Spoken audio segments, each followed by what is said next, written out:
Je veux profiter de cette intervention de notre collègue Nadezan sur un sujet très très important, la question de la santé, pour vous interroger, Madame la maire, sur la situation de notre hôpital. Votre fonction de maire vous conduit à présider le conseil d'administration du CHU. Ce n'est pas vous qui êtes en charge de la conduite au quotidien des politiques ressources humaines qui sont menées au sein de l'hôpital, mais vous ne pouvez pas ignorer, et je pense que vous n'ignorez pas, le sujet qui aujourd'hui bruisse dans notre ville. Et je pense qu'il est important pour celles et ceux qui travaillent aujourd'hui à l'hôpital que vous puissiez connaître le positionnement de la maire de Rennes. Le CHU est un des fleurons de notre ville. Il participe au rayonnement de notre métropole.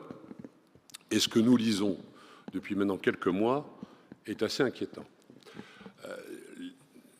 Si nous en croyons la presse, tout au moins ce qui nous revient, il y aurait 14 plaintes pour harcèlement moral ou harcèlement sexuel au sein de l'hôpital, au sein d'un service très important qui est le service de neurochirurgie.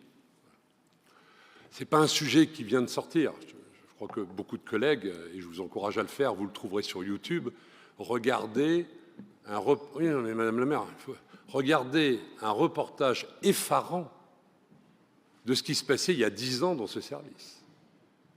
La façon avec laquelle des internes se faisaient houspiller comme des élèves de première année, ou tout au moins alors que ce sont quand même des gens qui ont passé l'internat, ils ont la capacité de diagnostic, ils se faisaient traiter comme des moins que rien au sein de ce service. Donc ça n'est pas quelque chose qui est nouveau. Moi, ce que j'ai vu de ces images, vous mettez ça dans une entreprise privée aujourd'hui, enfin, vous avez une grève immédiatement. Vous avez tous les syndicats qui vont voir le DRH ou le directeur général de l'entreprise pour dire « mais qu'est-ce qui se passe dans ce service ?»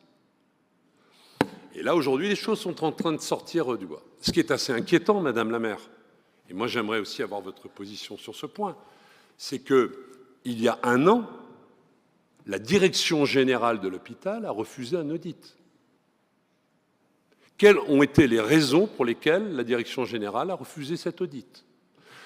Si j'en crois le dernier article qui vient de sortir, la société savante vient de réclamer à nouveau cet audit. Il y a donc un dysfonctionnement majeur, non seulement dans ce service, mais je crois savoir qu'il y a aussi de graves difficultés dans d'autres services d'hôpital.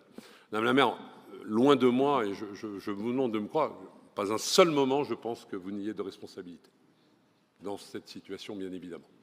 Mais j'attends de la maire de ma ville, parce que vous conduisez les destinées de notre conseil municipal, et pendant ces années, la destinée de notre ville, vous ne restez pas, je pense, insensible à ce qui se passe, et je crois que votre parole est importante pour que nous connaissions votre positionnement et votre point de vue sur ce qui se passe aujourd'hui à l'hôpital.